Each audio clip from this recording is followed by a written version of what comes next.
Your story is waiting for you today. Your story has something new to say. But your story will only come out to play when you're alone. Alone. Alone in a room with invisible people. The following episode may contain swearing. Alone in a Room with Invisible People is brought to you by hollyswritingclasses.com. Hi, I'm Rebecca Galardo, the host of Alone in a Room with Invisible People. I'm here with author and teacher Holly Lisle, and today's is a little bit special. It is a scene building workshop. So that is the topic of today's episode. Before we get into the workshop, though, how was your week, Holly? What did you get done? I had a pretty good week. After my breakthrough with Melly and what she was trying to tell me that I was ignoring, I did some significant replotting of what I had to do, and I got about 2 scenes done. So they're both short scenes, but I'm pretty happy with them. And that's pretty cool. Yeah, and on how to write a novel this week, I finished up lesson 3, and I wrote lesson 4. So I worked crazy hours because I wanted to get a little bit ahead of the class. But I have lesson 4 done now, and folks will start taking that next Thursday yes. So nice. So you're actually a little bit ahead. I am, for the first time ever in living memory.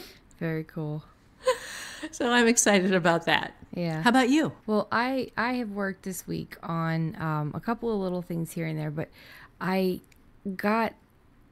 was reading this article and ended up downloading a kind of like a free PDF planner thing that tells you how to structure something, and it's I forget what it's called, but I'll put a link to it in the show notes. It's like a life planner of sorts. Okay. And it has a 13-week focus time for you to maybe get stuff done. And I realized October to December, that's really close. I mean, that's your 3 months of time where you can focus and try to end up the year right. So I have decided that my main focus is going to be the second book in the Wanda Lucia series or grouping or whatever you would call them. And on October 1st, all the way to the end of the year, that's going to be my time to make sure that I get the book written, that I get the book revised, and that I have had it, that I either get it to you and Matt, or that it's ready for you and Matt. So that's kind of, because I'm looking at the holidays, knowing that, everybody's got a little bit of time there where they, don't want to work. Mm-hmm. And so I planned out that. So that's sitting there, so October 1st. And I'm also sharing this with my friends on Facebook. And if anybody here wants to join me, you can. I'm just doing a write a book with me, but I'm doing it more for people who obviously don't have any of Holly's courses. So I'm just sharing with people what I'm doing and kind of getting them to come along with me. I've got some people on Facebook that are like, yeah, I'll give it a shot. Some brand new people, never written before. And I think that's awesome. So that's what I have been working on slightly. I also almost finished the one ghost story that I'm working on. It is movie material in my head. Really? Yeah, it really is. There's so much story, and I want to get that one story done, and it's just driving me crazy because there's so much to it. Oh, that's so cool. Yeah. Before we get into today's episode as well, I wanted to take a minute to really thank people, because it is the 30th of September right now. And I wanted to just say that we have received so many submissions for the Flash Fiction Halloween episode that we are hoping that we're going to be able to get everybody's stories in, obviously. It was just it was really, really awesome to see how many stories we got, the level of participation. And you guys still have until midnight on October 1st to get the last ones in. So who knows how many extra there's going to be. But it's just very exciting to see that other people share our same level of excitement for this, for writing. One of the really cool things that I saw in the forum, in our Alone in a Room with Invisible People forum, was there were people who were talking about getting their stories in, and people who were posting that they had submitted. And it was, so I knew before you showed me the thing that we had a couple more submissions, and then after that there are people who aren't posting in there, and then you showed me the thing. I was like, holy crap, we had a lot of submissions. So I saw in our forum too that there was a couple more, and then I sent you that the tweet from one of our listeners that she was finishing up her story and gonna send it in. And this stuff, I mean, I don't know how excited all of you guys feel, but it's very exciting for us. And I know that we don't focus on this a lot because we're talking about the writing, but it's very exciting for us to be able to connect with you guys and to give you an opportunity to put your voice on, on our episode and get it out there to other people. And I just wanted to make sure to express our thanks for participating with us, for enjoying this journey with us and all that stuff. I didn't want to say that to the end. I wanted to say it now just in case. You know how excited I am about this? I was practicing my voices in the shower this morning for reading, for doing voices when I do the reading. Yeah. See, I'm probably not going to be doing any voices. I don't know. I might. They're fun. They are. But I guess if you do it, then I'll have to, just so you don't feel embarrassed. Well, Mark's gonna. Well, yeah, I mean, that's the point. Yes. I hope he would do it, because if he's not going to do it, he's fired. Yes, from his paying nothing job here. Yes. That's got to be bad if you're volunteering and you get fired. Yes. We are not going to fire Mark. No. Well, I don't know. I might. I'm the big sister, so. Okay. So yeah, let's get into today's workshop. So today's workshop, as we mentioned, is all about the scene. So Holly, why don't you define a scene for us? Okay. People get this really big idea of what a scene is, that it has to have just massive amounts of description and dialogue and people talking to each other. And at its very, very simplest, a scene is two things. It is a thing to be changed and change. And you can have a scene with no characters that is you can start a book with a scene with no characters. So what I'm going to do here is a real quick demo. This is a scene with no characters. I have a coyote, I have a tumbleweed, and I have a tiny little surprise. And I'm just going to, I don't have anything written down here. I'm just pulling this off the top of my head. I'm kind of, writing by voice. Okay. The desert, it's dark. And in front of us, we see, no, okay, let me not do that in the omniscient. Okay. Okay. It's the desert at night, darkness. A coyote races across an empty road, chasing a tumbleweed. Coyotes generally don't chase tumbleweeds. But this one is racing, and the tumbleweed rolls ahead of him, and he leaps and grabs it and begins to rip it apart. And in the middle of the tumbleweed, he finds and begins to chew on a human hand. A human what? A human hand. Ew. That's cool. And that's a scene, because you have a thing to be changed, which is, okay, what is the thing to be changed there? It is the answer to the question, why is the coyote chasing a tumbleweed? The answer, he found a human hand and he wants to chew on it. So then this is, you could open a book with that, because because now you have to find out where the human hand came from and whether the person who's missing it is missing other things. You know what's funny is also we'll have to go over the way to write different genres too, because I am seeing both Stephen King and Douglas Adams could take the exact same scene Yes. and just, I mean, that's crazy. That's pretty awesome. Yeah. So a scene does not have to be massive. It does not have to be complicated. It does not have to be full of description and settings and dialogues. I mean, this had everything a scene has to have. It has a character, or at least what used to be a character. It has Well, a I conflict. mean, even the coyote's a character, isn't it? Not really. The coyote is backstory. I mean, the coyote Okay. could become a character. You could, I mean, if you wanted to make the coyote a character, you could do this. But for me, the coyote was just the moving part that made the scene interesting. Plot device. Yeah, Okay. the coyote was a plot device. But this has conflict. Somebody lost at least a hand. This has a setting. It's a desert because there's tumbleweed. There's the road that the coyote crossed while chasing the tumbleweed. So there is some civilization somewhere relatively, well, within reach, within human reach. It has set a time period because if there's a road, you know that has been moderately to majorly civilized. You know, pavement suggests. And I didn't say pavement, but I was seeing pavement when I wrote it in my head. Yeah, well, that's weird. So was I. Yeah. Yeah. So, so this has what a scene needs. It's very, very tiny.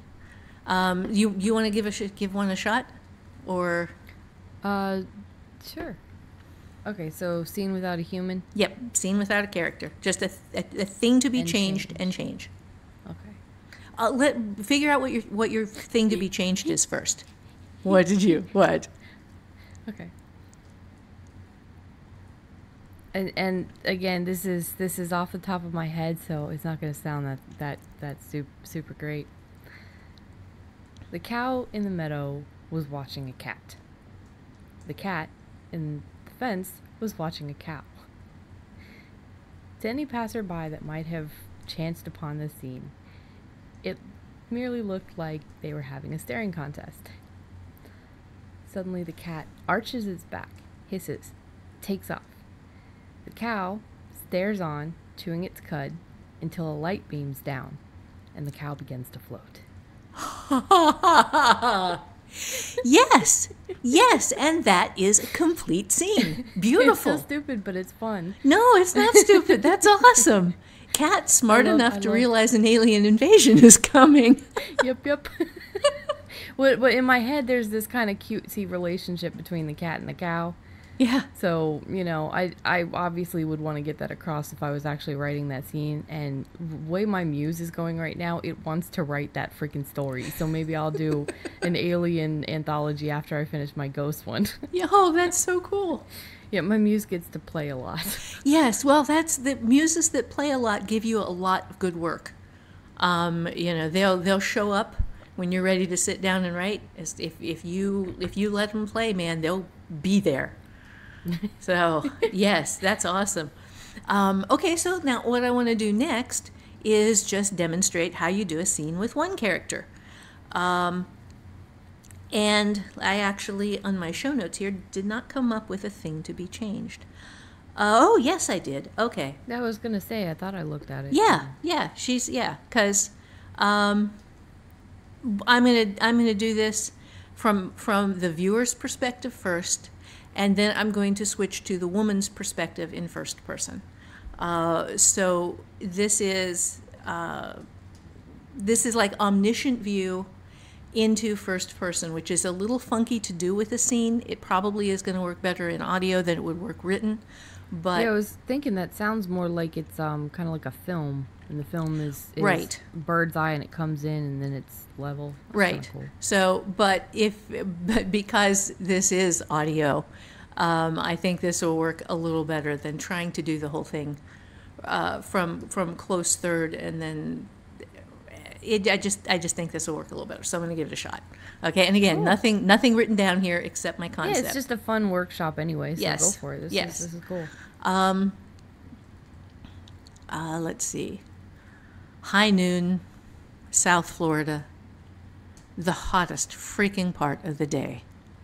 A redhead is running on the pavement in the heat like she is going to a sale. In other words, she is pushing people out of her way.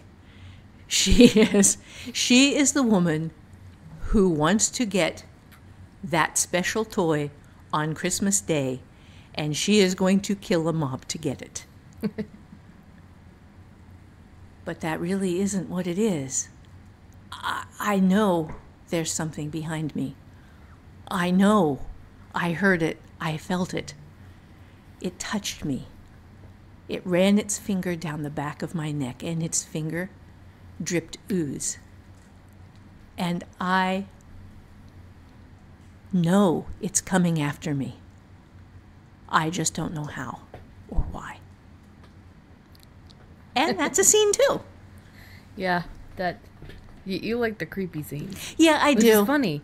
This is funny because you don't watch horror films, and I watch nearly exclusively if my husband would let me. See, this though is why I don't watch horror films, is because my mind fills in everything that isn't in the film and gives it texture and sound and the feeling of moisture running down the back of my neck from something oozing. And it's just, this is where I live. My imagination just puts me right in the frickin' center of everything. So if it's visual and I can actually see it, that's even worse. So I just don't. It's funny to watch her though. I've seen her watch a couple of suspense thrillers, and I mean, she's that person in the theater that jumps up and runs out, basically. Yep. Because she jumps, and watching her play Grand Theft Auto when I was 13 or 14, and this is, I don't know if you still do this, but she never really played video games, and she was playing it with us. And she's sitting there, and if she turns the car right, she physically turns right. She doesn't like her turn her whole torso, but she lifts up her arms. She turns the controller right. Her whole body gets into driving these cars. I have gotten much better at that.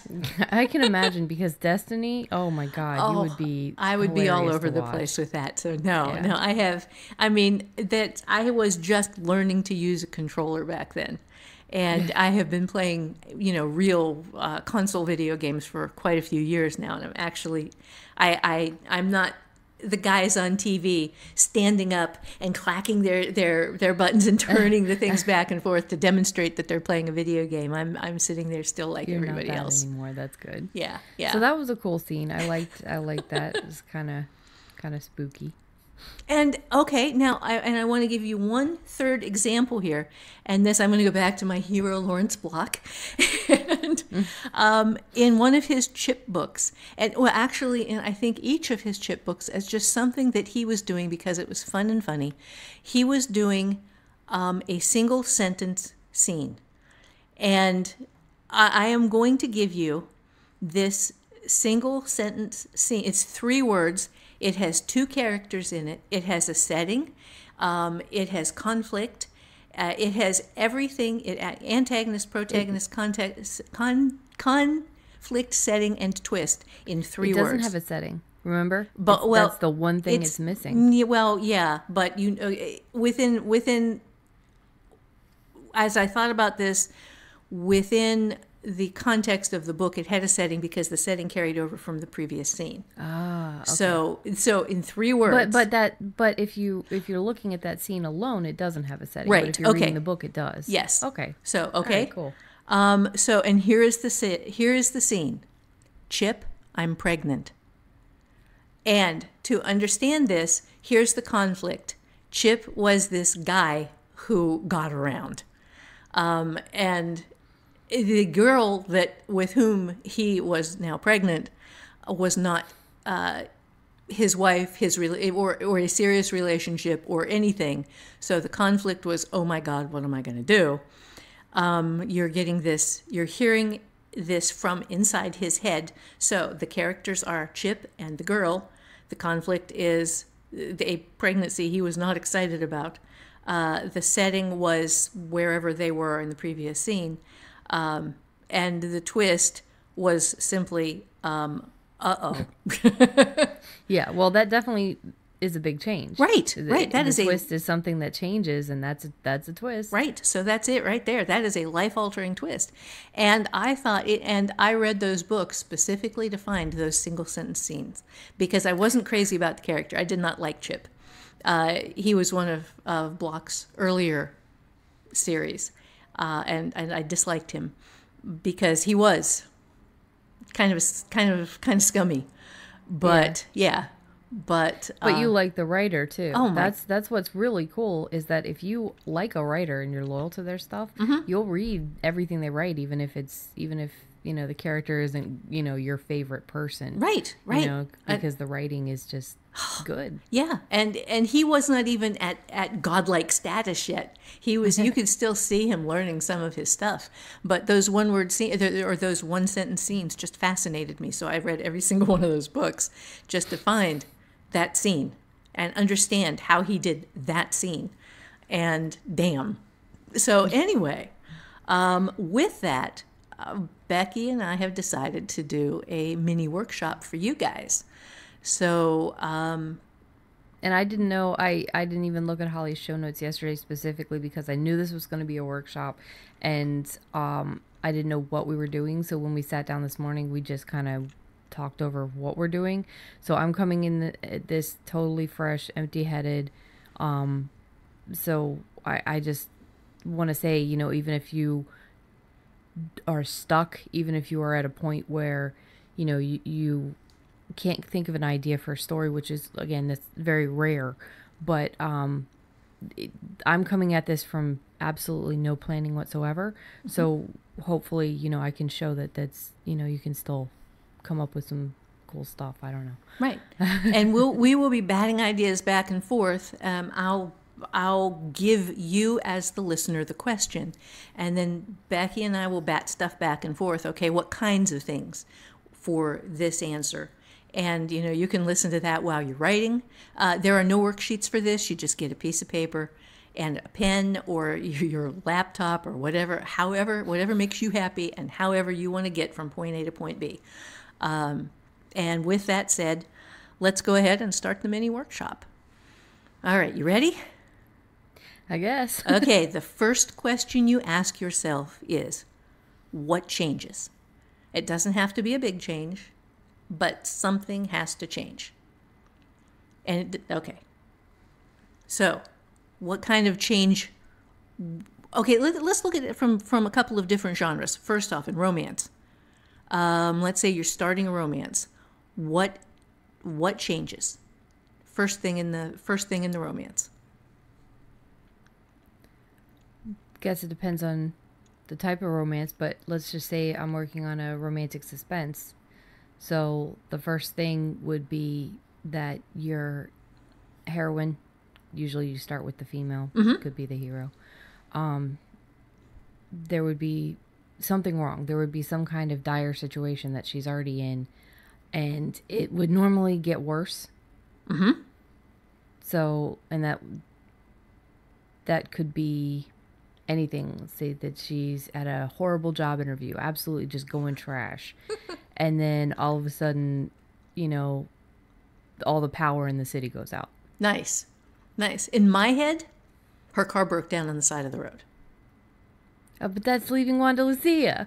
It is. I didn't even think of that, but yes, it is.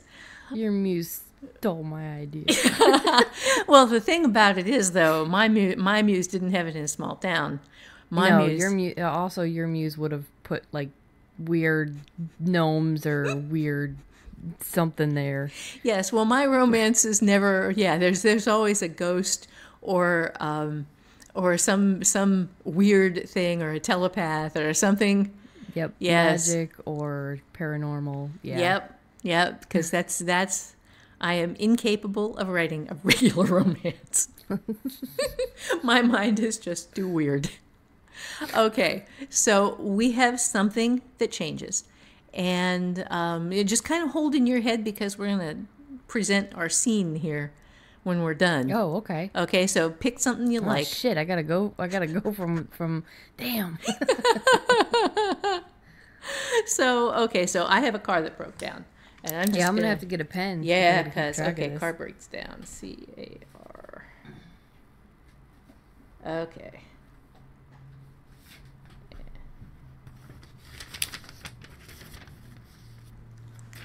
Okay, so we are playing along with you, as a matter of fact. We are going to be doing the exercise with you so we can each give you the kind of scene or the scene that we came up with at the end of this workshop. And right now Becky is writing stuff down, and I wrote my stuff down. All right. Okay, now the second question is, why does this change matter? And okay, for me, I actually already know this because I gave myself a clue while we were making fun of what I do. Okay, and mine is that this change matters because the woman whose car broke down on a back road is being pursued by a telepathic serial killer. Okay, so, yes. So now, okay, for yours, just come up with something. I mean, the power going out at an already shitty day with a job interview, and the power in the entire city going out too. Okay. I would say this matters because it's made her day worse. It's made everybody's day worse. Nobody's going to be able to do anything in their jobs, and then there's going to be the rush hour traffic that's not rush hour. Right, because all of everybody's leaving. Yeah, nobody can leave because the stoplights are all down. All the cops have to get into the intersections and start hand directing traffic. Because people are still going to drive. Oh, yeah. Yes. So we've got gridlock. We've got a blackout. Was she having an interview at night or during the day? During day. Okay, so the traffic was really, really bad. Yeah. Yeah. Yeah. And the night would have added that darkness. Yeah. But in my head, it was during the day. Yeah. So. Yeah, if you're asked to go to a job interview at night, you got to kind of... Yeah. Yeah. There's something a little wrong there. Okay. So, now the next thing is, to what character does it matter? And you have already established this, it being your female lead. Yeah. And for me, I'm not doing a romance, I don't think. The car breaks down, I've got a psycho. Well, I guess it could be. It could be one of my paranormal suspense romances. So, yeah, it's my female lead, too. Which, again, that's who you start the book with if you're writing. Yeah.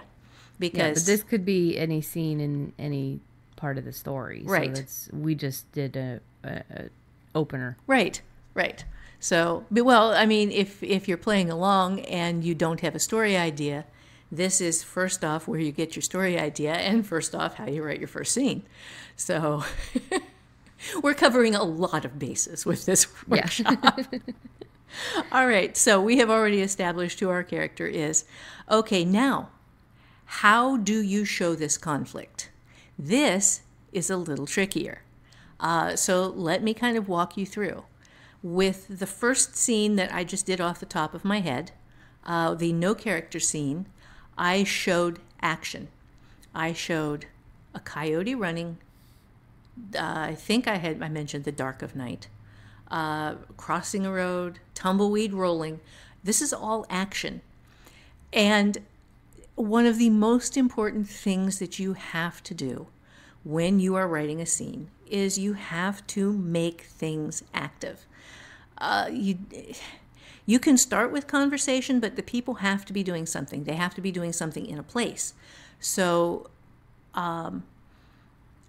you show it with, in my case, I like small towns. And I am going to have her outside of a small town. In fact, I was thinking about this morning while I was doing voices in the shower, was the time that I was a nurse and my car broke down on my way to my 7 a.m. time card punch in, and I was about 3 miles from the job, and it was dark, and my car broke down, and I had to walk to work because this was in the days before cell phones, and everything, and it was back roads on Bennettsville, from Laurinburg to Bennettsville, and there was nothing. There was no traffic. There were woods on both sides, and the damn car just died. It was at Bonneville, and a sucker started pouring steam out of the hood, and I ran it as close as I could get to town, and then it died. I ran it until it died, and my ex was really mad at me. He was not my ex at the time, because you're not supposed to do that with a car. And I thought, okay, if it's the car or me, damn it, it's the car. Yeah, I'm sorry. He's also not a single female alone in there. And I'm not talking about single being, married. I'm talking about a woman alone in the dark. On a back road. In a deserted area. At 6:30 in the morning. Yeah, no. Yeah. Yes. At that point, see, and that's how you know if you got the right person, because it's not about the car, it's about you. Tony would have been like, fuck the car. Yes, exactly. Yeah, Matt too. So yeah, no, that was an early tip off there. Yeah. I should have figured that out sooner, but yeah. But yeah, so that's an interesting story. So what are you doing with? So I'm pulling. I am taking this piece from my life. Okay, so now I have a setting, someplace in North Carolina, a back road between one small town and another small town. A woman who was running from a man she knew was coming after her, and her car breaks down, and she cannot stay put because she knows. Yeah, she might have a cell phone. This is now, okay. But she cannot be in that car, because she knows that he knows that she left, and she knows that he knows somehow, although she doesn't know how yet, that he is following her. So she does not yet know that he's telepathic and that he is following her, not the car. She thinks maybe, that she doesn't know. It could be the car. Yeah, she's just clueless at the moment. Right. Yeah. She's right. So that's going to be how I show it. I am going to show her at the moment that the car breaks down, freaking out. And then I'm going to show where she is. And then I am going to show her getting out of the car and trying to decide whether to stay on the road or run through the woods. Okay, so now with yours. Mine's a little bit easier to me. I mean, first of all, she's sitting there, and maybe the job interview broke out into an argument. So that's one where you can actually start the scene with the dialogue. Mm-hmm. Not too much, obviously, but I would definitely put some stuff in there that you wouldn't normally say on a job interview. So we can rest assured she is not getting this job. Yes. And it could be, and I kind of, in my head, it's like, oh, well, maybe she knows this person, or, maybe there's some interesting conflict there for later.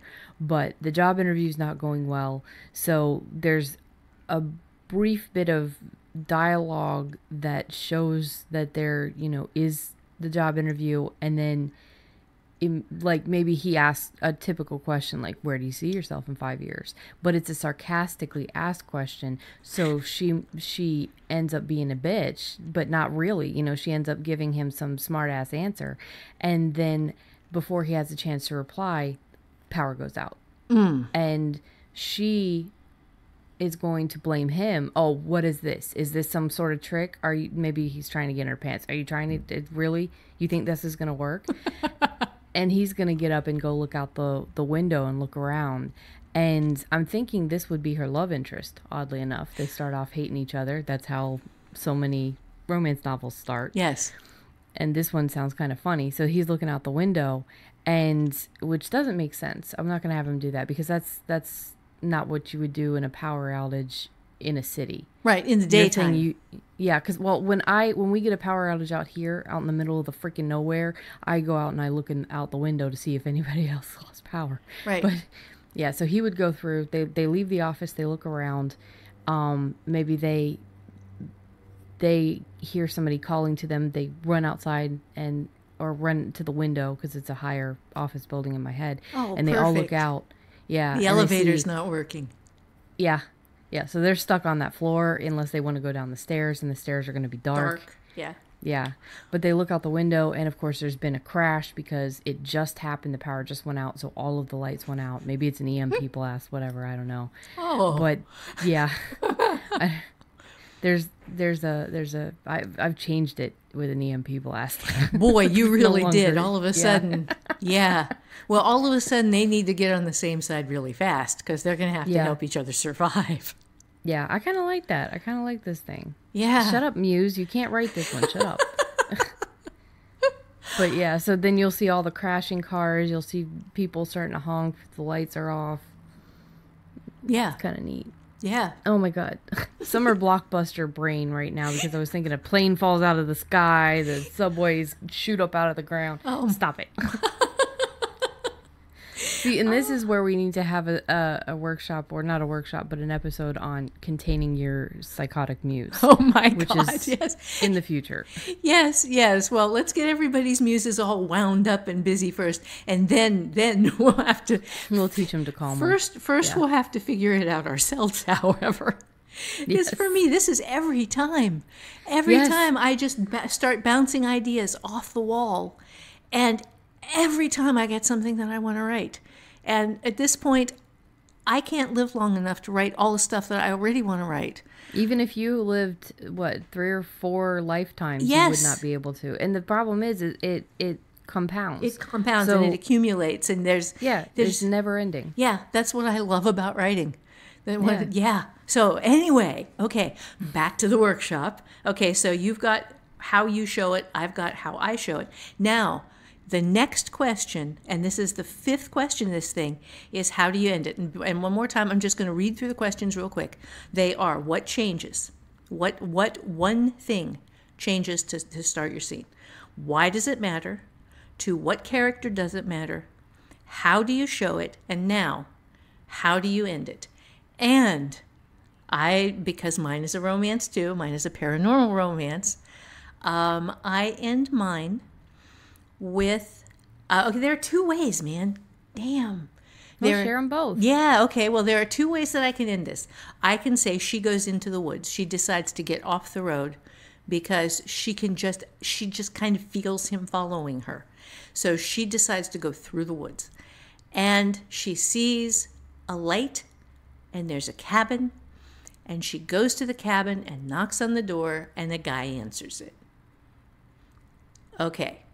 Now, in my mind, it's either the psycho, the serial killer, pulling her toward him, or it's my love interest who is going to be kind of creeping her out a little bit when he opens the door.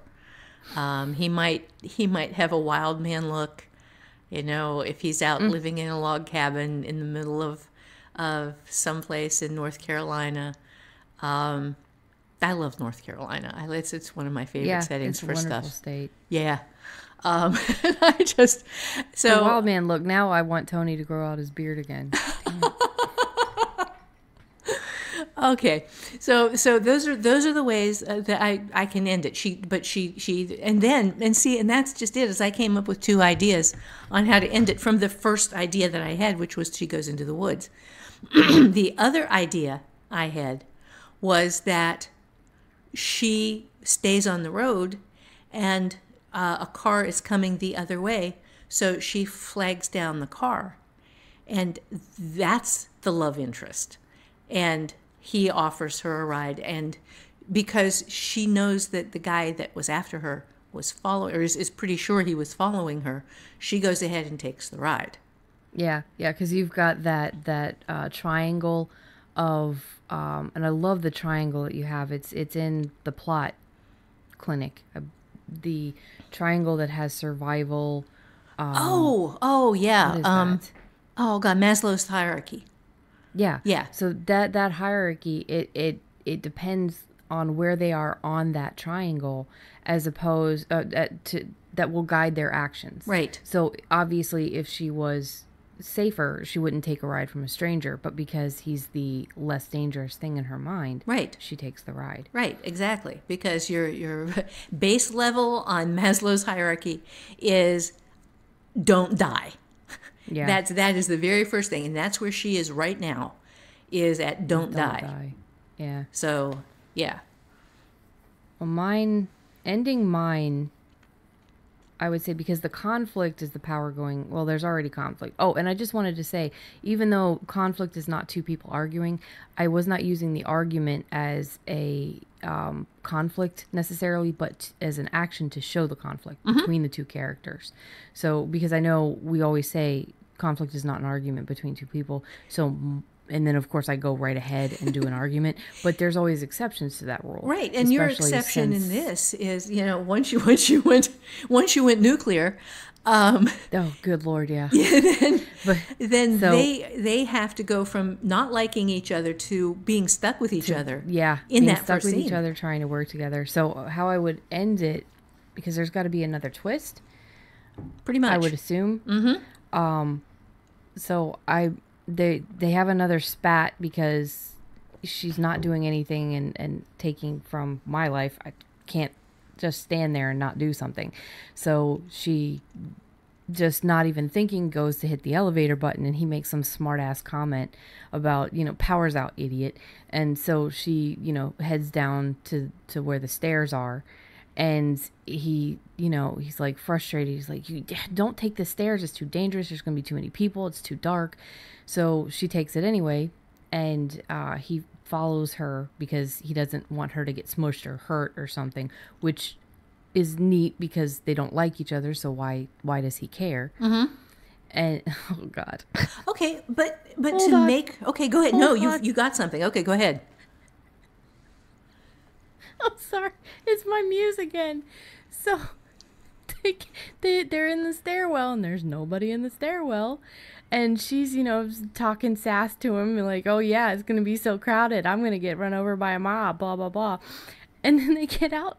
They get to the front door, which isn't locked. So they get out of the building and there's nobody there. Oh God. There's all the cars that crashed. There's the plane that crashed. There's the subway that came out from underneath the city, like ground, the pavement and stuff. If we're going all in, and then there's nobody there. Oh my God. This is not something I'm gonna write, but because I'm going with it, my muse is like, hey. Yeah, well, this is a muse play. for you. Yes. Oh man. Oh, I love that. Her day just got so bad.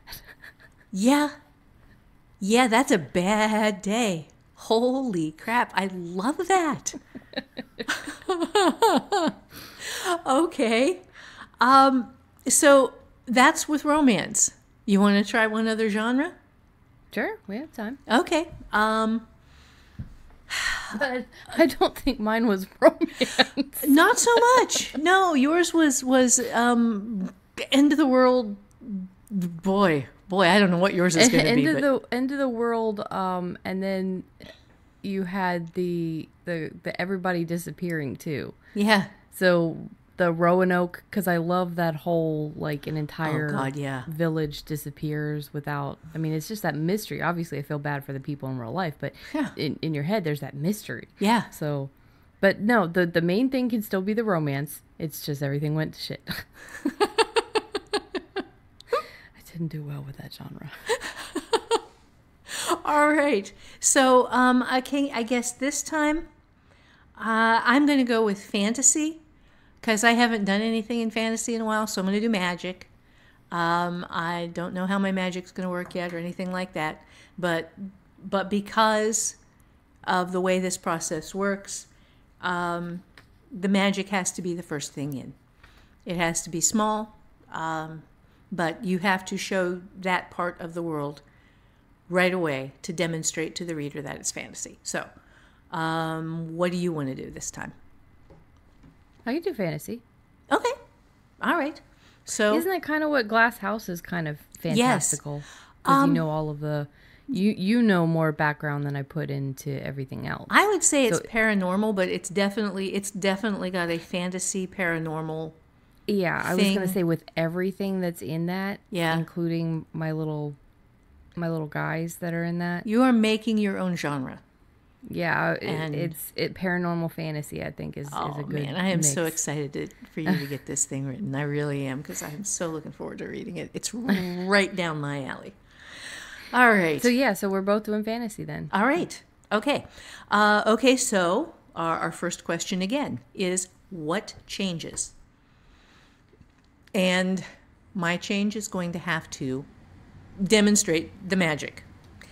And let me see. To get the magic, I need an artifact. I have an idea. Okay. What? Why don't we take the exact same scene we just set up?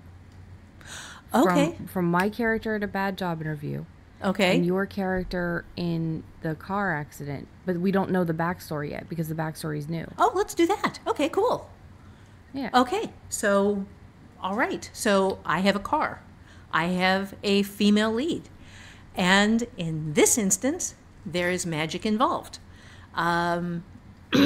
So this is going to be a world that has both modern tech and real magic, which makes it, let me see. Okay, so we've got witches, warlocks, yeah, devils.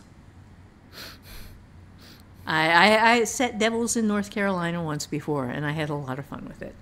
So, actually... Oh, just in case, if you have not read it, it's called Sympathy for the Devil. Yes. And there's an entire series based on... There's like three books based on that. Yeah. And the first one is just amazing. I mean, the other two... But I love the first one so much. This was if you haven't read it, go read it. Fantasy humor in which a nurse who was having a really bad day in the ICU got home and just said, "God, no, this is unacceptable. You got to do better than this." And God listened.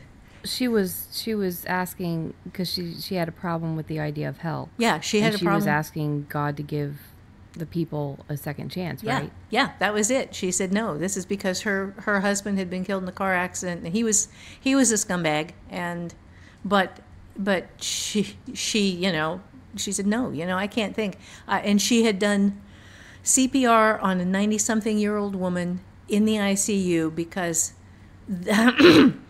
Dr. Bastard, his last name was Baskold, but Dr. Bastard said we were going to save him because there are just some folks like that. And yes. Yeah, and that scene stuck in my head to this day because of the description of her giving CPR and the ribs breaking. I mean, that stuck in my head. Dude, I can still feel them. And it was not a real doctor. But it was a real situation. And I can still feel the palm of my left hand on her sternum. And yeah. So yeah, let's get back. So you're going to use devils. Yes, I am going.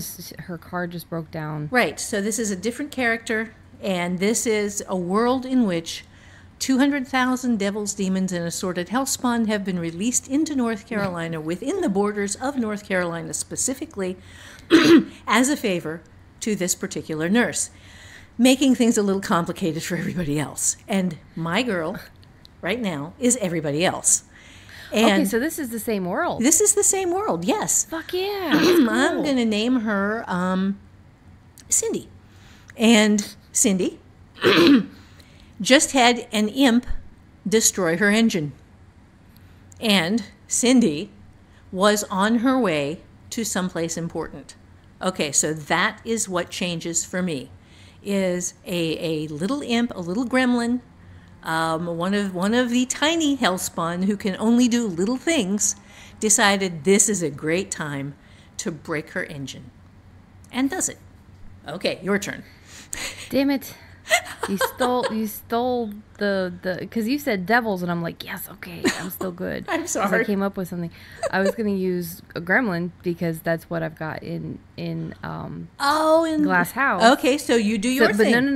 no. Because well, I'm gonna save that because I'm gonna go with a gnome.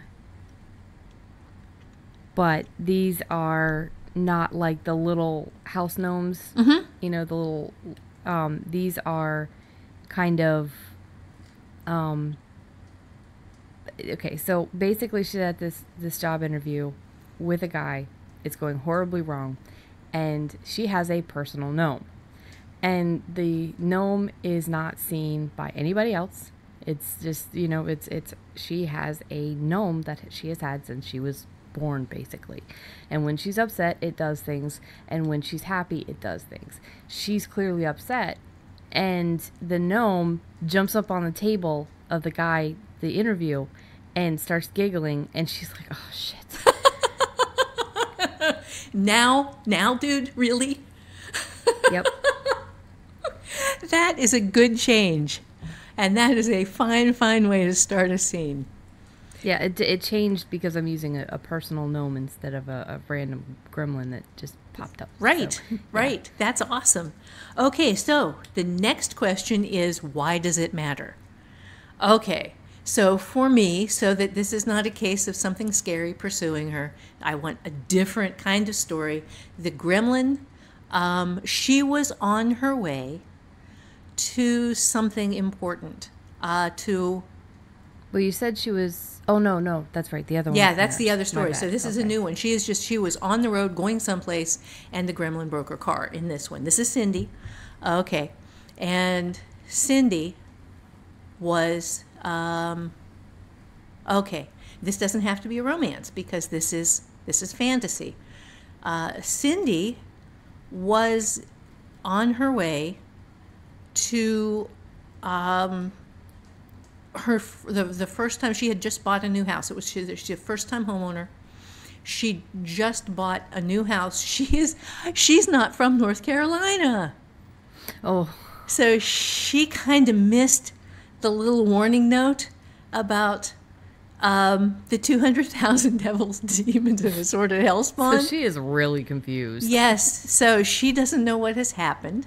You don't want Holly to live in your state. No, you don't, because I love the states that I live in, and I use them for settings. And if you follow her books, like bit by bit, you're gonna see North Carolina, Georgia, and then South Florida. Yep. Just Yep. get destroyed. Yep. Thanks.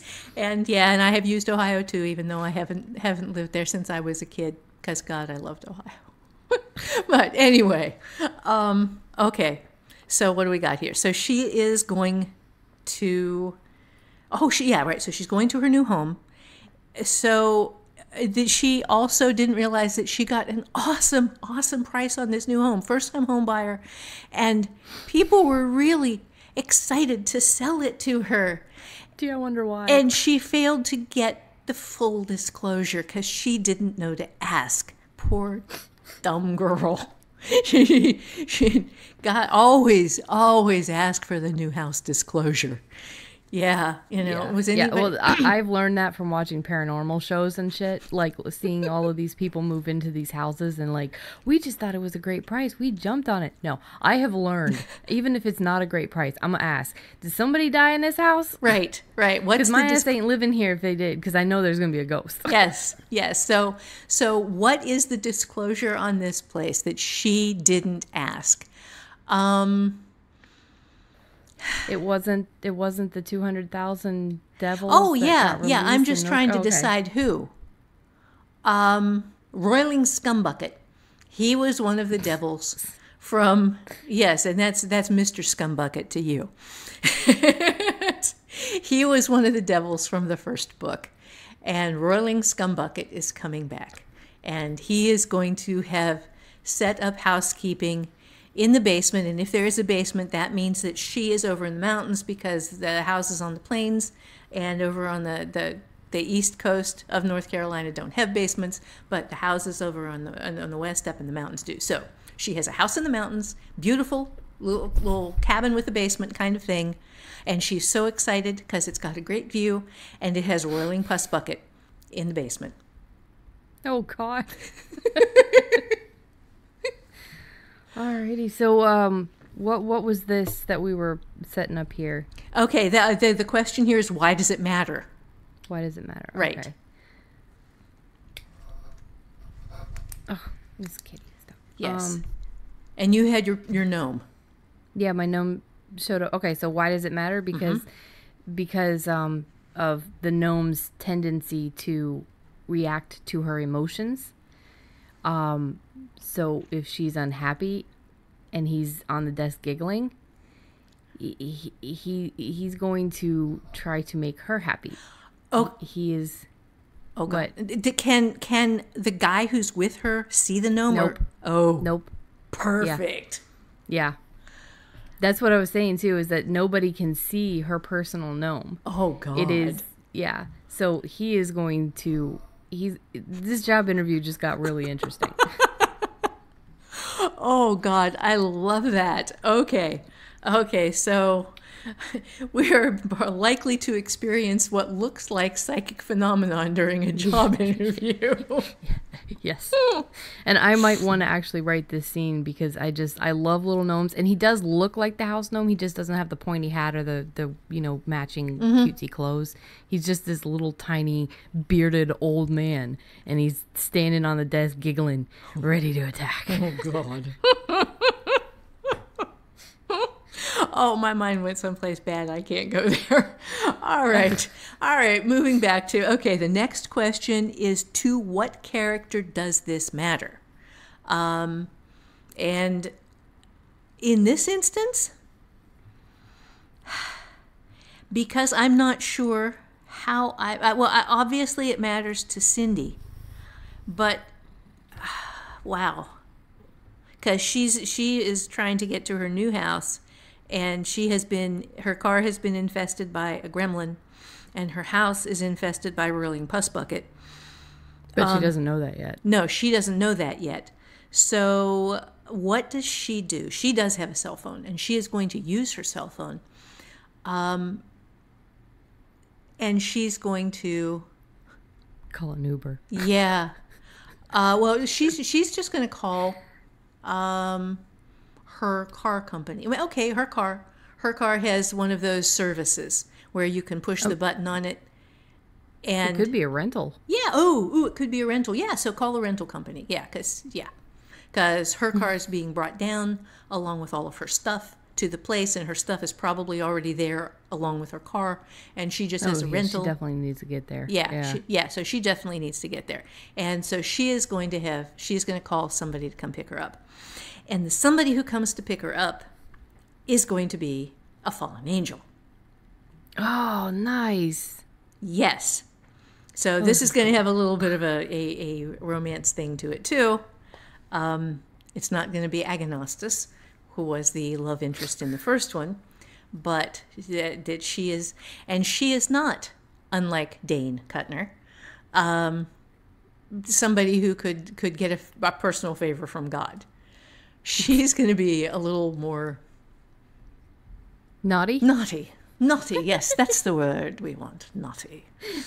Yes. Okay, so it's going to matter to her, but it's going to matter because the guy who is driving the tow truck is going to be both a fallen angel and her future love interest. And now it's your turn. Well, I'm going to say it's going to matter to both of them. It's going to matter to her because in this job interview, it's just going bad. She doesn't know the guy, but she really wants the job. Mm-hmm. Even though it's going horribly wrong, she's still fighting for that job. So the gnome showing up is really, really bad for her because she wants this job. And she has to find some way to communicate to the gnome not to fuck shit up without tipping off the guy and making him think she's crazy, because as a kid she's been through this before where she's talking to the gnome, and at first when it's just a childhood imaginary friend, it's okay, but when you start getting 9, 10, 13, 14, this thing's still around. That gets a So, little embarrassing. yes. And also when shit starts going crazy, it's going to matter to him because he doesn't know what the hell just happened. Right. Yes. But more for her because she desperately wants this job, needs this job, and her little demon gnome just showed up. Awesome. Okay, so the next question is, how do you show it? All right, so I want to start the scene. Actually, I want to start the scene in medias res. I want to start it in the middle of the problem with the tow truck pulling up. Yeah, because you want to get to the house. Because I want to get to the house, right? Yeah. And this amazingly hot guy gets out. Because, of course, if you are a fallen angel and you are working the gig for hell on Earth, your best play is to be a really good-looking guy. And the devils, they all have to look like what they are. And the imps, and they can't change form.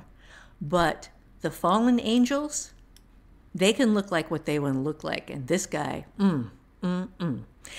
So he gets out and comes over and is charming.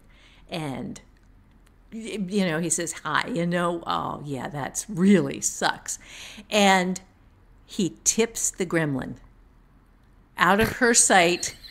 He tips him. He said, a little thumb up there, hands him a couple of bucks, go get yourself an ice cream or whatever.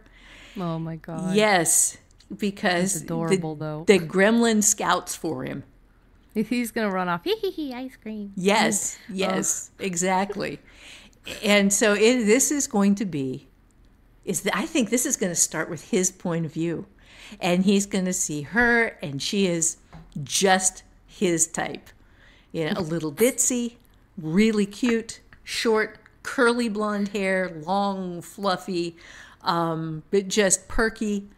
And in tears. Tears are very important because she's so excited and she's going to have to pay him a fortune to take the car, to tow the car, and then to get her, to get her home. And then here he is, this guy. And she's going, oh, the answer This to my hubba prayers. hunk. Yeah. Yeah. And she might have been praying wrong. Okay, so that's how I show that scene. Okay, what do you got? Well, I like the idea of starting in the middle. Like, I'm going to start, and I like the idea of starting with the dialogue, too. Mm-hmm. Again. So he's going to ask, where do you see yourself in 5 years? Something like that. And she is going to, since this is from her point of view, she is fueled by the desire to get this job, the feelings of this going wrong, and it's also going to show her trying desperately to keep calm, breathing, kind of.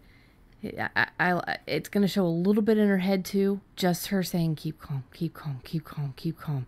And it's like, okay, it's just a job interview. She starts to answer and she hears the giggle. And it breaks her answer, and he's not giggling. And then pop, the little gnome jumps up from the ground and like lands skidding on the desk, and the guy's pen rolls away. This gives the chance to show he can't see the gnome because he's like, what the hell? He grabs his pen and he's like, did you see that? And she's like, no, I'm sorry. I was thinking about the answer. Perfect. Oh, that's good. That is really good. All right. So, how do you end it? This scene. That's the last question here. And how do you end it? He gets her to the house. He gets her to the house from his point of view.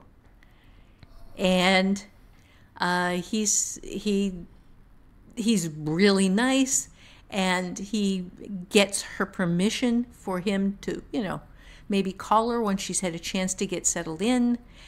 And when she goes into the house, Roiling Puss Bucket comes out. And he says, okay, you're on this, right? And Roiling Puss Bucket says, I got it, boss. Oh, that poor ditzy blonde. Yep. Feel so bad for her. Yep. She's going to have an interesting time. And I love that world so much. I want you to write this as like a short story. Seriously. Oh man, I could. That's I did, but oh my God, right now? No, you've got so much I else know. to do. Don't worry about it. I know, but yes, but that's the problem. Is I want to write it. Yeah. And I loved that world. I loved it. Nobody else did. I mean, it didn't sell for shit, but I loved it. So how do you end the scene? That's how Right. you're ending the scene. Right. So that's how I end the Okay. scene. Is Roiling Puss Bucket says, "I'm on it, boss." Okay, your turn. Mine's harder because there's this well, not harder necessarily, but you had yours set up. You know, mine is more of a situational thing. So he's gonna keep causing problems. He's gonna like run over to the cabinet. There's a plant on a filing cabinet. He goes over there and knocks it down, and the guy's like, what the hell is going on? So he turns around, and then she's like waving off the gnome. No, please stop, please, and he bends down and he picks up the plant and put it back, and the gnome pulls off his belt real fast, or like opens the belt, or something with his pants, so the guy's pants fall down. Oh my God. And she is just like, stop. She says it out loud, and he's like, I didn't do it, I promise I didn't do it. And he's pulling up his pants. He's like, I am so sorry. Oh my God. And maybe the gnome at this point, still giggling, jumps up in the windowsill, you know, lays back with his arms crossed and his little crosses his feet, sits up against the sill, proud of himself and just waiting. And the guy sits back down. He's like, I swear I don't know what's going on, I'm so sorry. Anyway, okay, where do you see yourself in 5 years? And at the end of that scene, she's walking out happy she got the job, mad at the gnome. Yes, that's really nice. And that certainly is going to make her an interesting employee. Yeah, oh God, yes. And maybe that's why she needs this job. Maybe this job is the kind that the gnome won't necessarily mess her life up Oh man. with. Yes. Or maybe she doesn't get the job because it's the kind that her gnome couldn't mess up too much, and now she's still stuck with whatever job she has. I don't know. This is a lot of fun right now. Yeah. It's just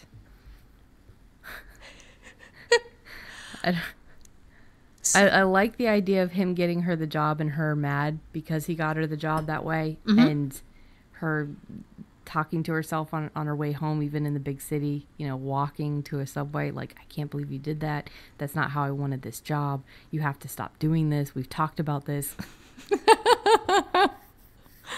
Oh, that is so cool. So, yeah.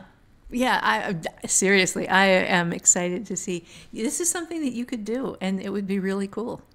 Yeah, I like the idea because it popped in my head that maybe she's from Fulton Hills.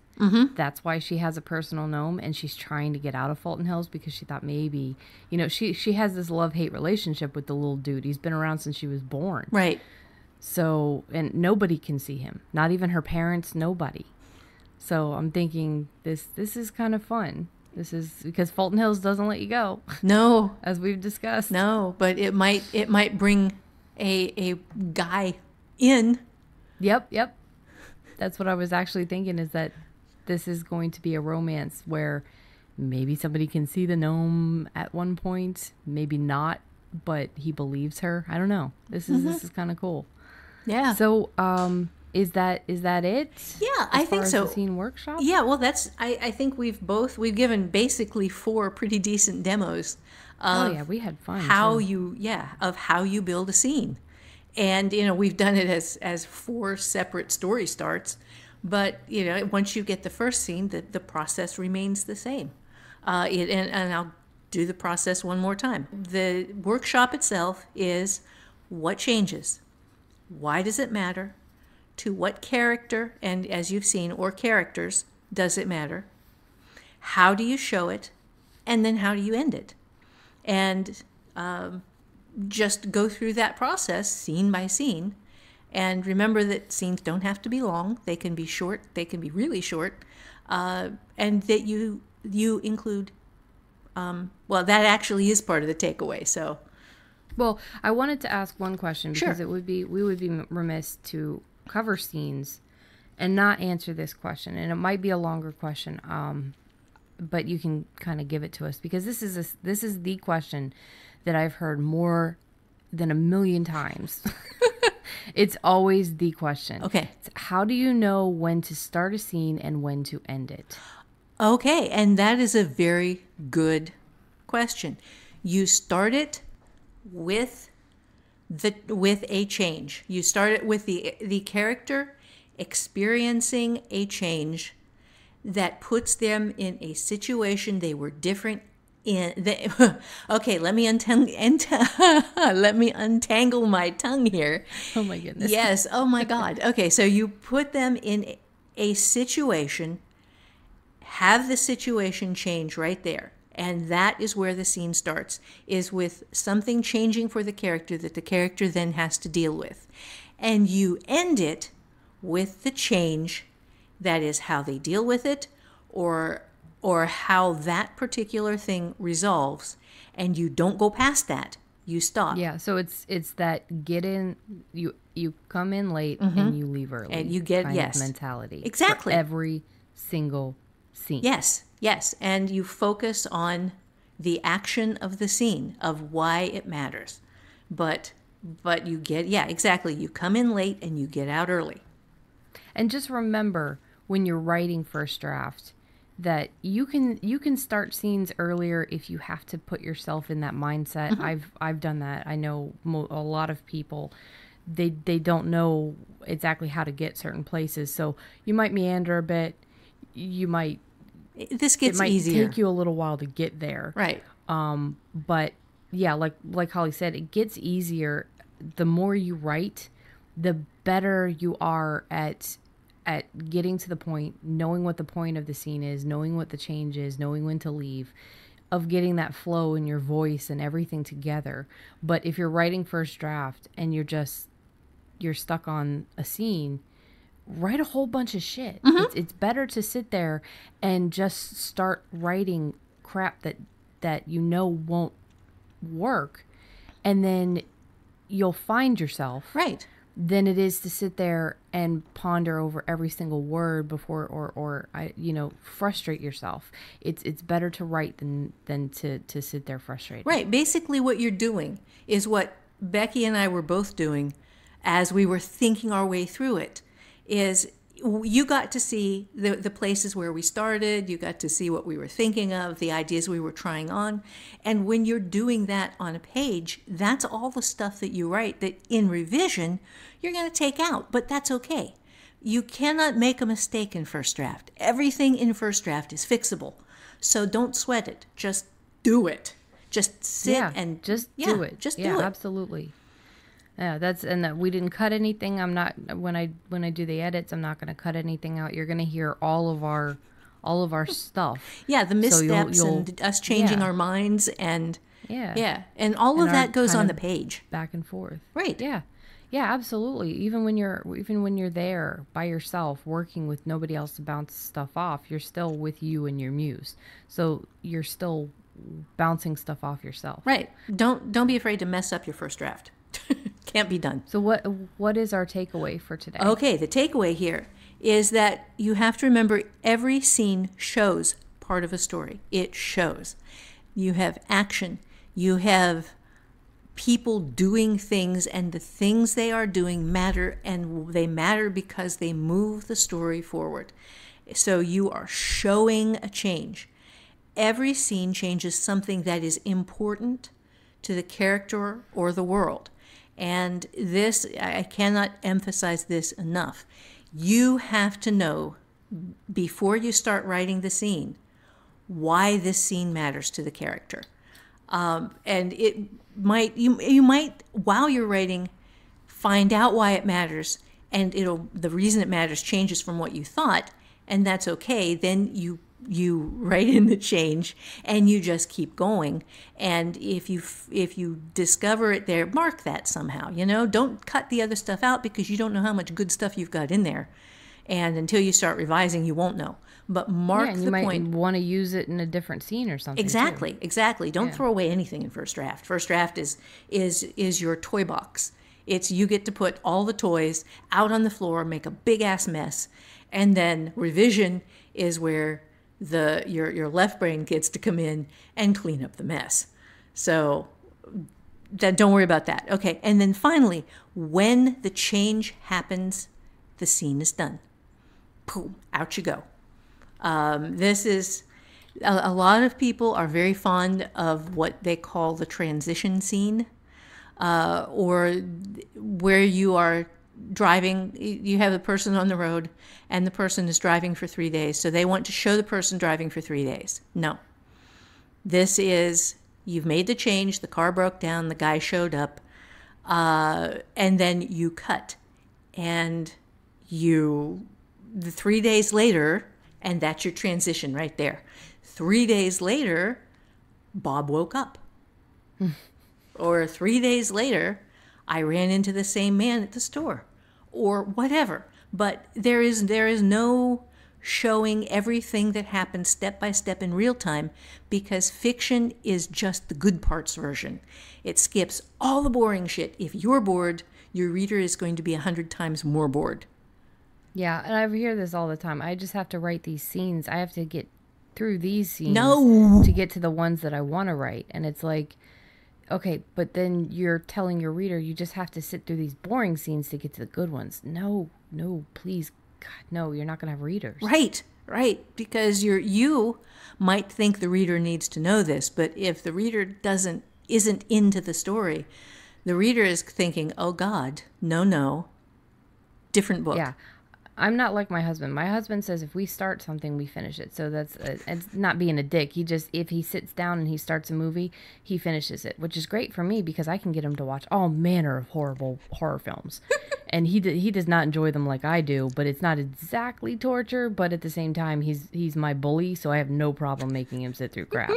But I am not that guy. If I start a book and it's bad enough, like, I will try to read because I respect other writers. I want to support other writers. I want to learn from what they've done wrong and right. But if it's bad enough, no, I ain't finishing your book. Right. It's so please, if you have a scene where you're like, I just have to get through this scene to get to a better one, ask yourself how to make that scene a better scene. Right. How do I make this scene something I want to be excited about writing, or right? Ask the questions in this workshop. Yeah. Ask the questions in this workshop. Fix that scene. Yeah. So is that everything? Yeah, that's it. Okay. I just wanted to put a real quick note out before we wrap it up, too. We are a free podcast, and we are doing this just from our own pockets. And I wanted to say we don't have any sponsors yet. It's a possibility that we could get sponsors in the future. But if you are at the point where you can't afford any of Holly's classes, obviously that's fine. We're still giving a lot of really good information and value through our podcasts. We still want to help. We still hope that what we're doing here is helping people with their writing and skills and stuff. But if you wanted to support Holly and myself doing this podcast, you can go to Holly's shop. It's hollyswritingclasses.com. She has a shop. She has different courses. Like, for instance, we're doing a scene workshop. She has how to write page turning scenes. That's one of her workshops. Right. So if you are both interested in looking at getting deeper into the scenes and learning a little bit more, and also supporting the podcast, the best way to do that, because I've had people ask, how do I support the podcast? I've had 2 people ask me so far. Oh, cool. And we are Thank you. very, very small. Yeah. So my answer is always go to hollyswritingclasses.com and find a class you want. There's even $9-10 classes, the clinics. how to write Yeah, or they're how just to, under $10. let me see, there's the character clinic, the plot clinic, the world clinic, the language clinic, and the culture clinic. The scenes clinic doesn't. It is how to write page turning scenes, but it is one of Right. the under $10, 6 under $10 classes. I thought that one was a $47 class. No, how to write page turning scenes is under 10. There you go. Okay. So see, it's easy to support if you are at the point where you wanted to support. If you're one of the people that asked me, if you're one of the people that are thinking about it, obviously share the podcast. Tell people about us. Tweet. We appreciate everything that you guys are doing. Absolutely. All of the tweets, all of the shares. One of my friends was training herself for a marathon. She wants to run a marathon, and she posted about the marathon, and just out of nowhere she even said I was listening to Rebecca's podcast, put the link up there. Oh, and yeah, that's it so cool. it made me feel so good. She's a writer friend too, and I'm pretty sure I found her through your I think she had taken one of your courses or something. So it's really, really amazing that you guys are asking and wanting to support us. And again, if you don't have money, you support us by sharing. That's amazing. You support us by being a part of the group. Yeah. Because if you come in to the free forums and you take your free flash fiction course and you are in the forums talking to other people and sharing your experiences, that is a form of support, because that is supporting us doing this podcast. We have an amazing time, and you guys are part of that. Asking questions helps. If you have a question, and you want to know the answer, and it's something that we can help with, we're there. Yeah, and absolutely. Your questions and your wanting to learn more and wanting to focus on stuff could create another episode for us too. So we have in the forums, we have each episode listed, and then we have a questions post thread as well, where you can go in and you can post your questions. So any form of support is really, really appreciated. And if you wanted to support us financially, no, we don't have a Patreon. We're not thinking about doing that. We might add some advertising at some point who are specific to our content. So yeah, like I said, at some point where if we get big enough to do that, we will probably add some advertising, but it is going to be stuff relevant to writers. And if I do it, it's going to be stuff I use, because I won't recommend something that I don't actually use. Yeah. So if you wanted to support us, just go buy Holly's classes, any of the clinics, courses, classes, anything like that, because that is supporting us. That's supporting the podcast. You can find us on the socials. We are on Instagram and Twitter at AIARWIP, and on Facebook, Alone in a Room with Invisible People. And you can also find us at alonewithinvisiblepeople.com. We are on, Podbean, Stitcher, iTunes, and Spotify. So yeah, I think that is pretty much it. I wanted to say again, thank you for everybody that has submitted these stories. I believe by the time you are hearing this, the submissions have been closed, but we are over the moon excited about getting this episode done. It could be a long episode. Yeah, it could be very long. Yeah, reading folks' stories, that could be. Yeah, that could be. Yeah, it could actually be a full episode if not a little bit. Wouldn't that be cool? Yeah. And again, we are still offering the ebooks for reviews. The idea, just leave us a review on iTunes and then let us know that you did. You can send a screenshot or just let us know the username and we will check it. And once we verify you've left the review, we will send you Squick Studies, which is Holly's, and Good Bones, which is mine. And they're just 2 short stories. So thank you for listening in with us, Holly. And thank you very much, and have fun writing, and good luck with your scenes. Let us know in the forum how it goes. Yeah, share some of it in there. Yeah. And now, a word from our sponsor. You want to write, you love words, you love fiction, but you don't know where to start, or how to middle, or where to finish. I do. I'm Holly Lisle, and I've been doing this professionally since 1991. And I know how I did what I did to go pro, and I'll be happy to show you what I've learned. Start with my free 3-week flash fiction class at hollyswritingclasses.com.